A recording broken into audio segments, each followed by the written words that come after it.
Welcome to another Video Marketing Minute. I'm Eric Kalis, Chief Marketing Officer for Square 2 Marketing.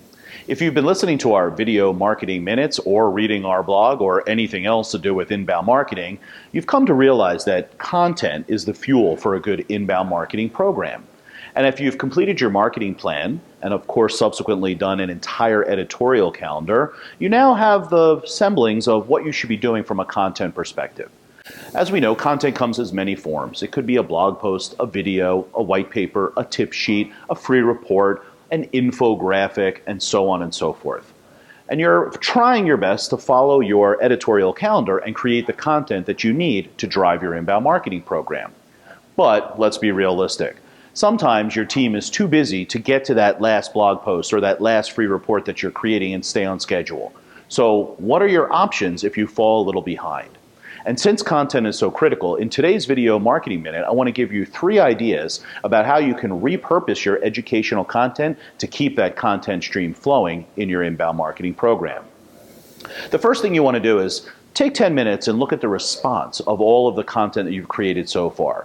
Do you have a certain video that was shared many times? Do you have a white paper that was downloaded way more than all the other ones? That's what you should be identifying, your best and most popular pieces of content. So once you do that, now you have a basis from which to repurpose. The first thing I would recommend is change it up. If you had a great white paper, turn that into a video. If you have a fabulous free report that a lot of people are downloading, turn it into 1 or 2 blog posts. Once again, change up the delivery vehicle in which you deliver that content.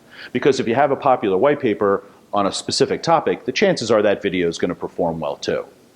The second thing you might want to consider is how do you take your long form content, say an ebook or a white paper, and turn it into short form, perhaps several blog posts. Lots of times when in a pinch, you can take a really popular free report or white paper and look for a couple of nuggets inside and turn those into blog posts or short videos as well. So those 2 strategies work quite well. When you're in a pinch and you don't have the time or the bandwidth to create new content, you can repurpose some of your old content.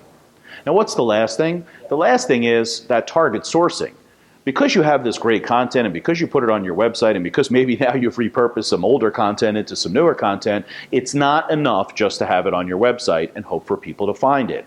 Don't forget about the critical last step, which is content outreach, or as we call it here at Square 2 Marketing, target sourcing.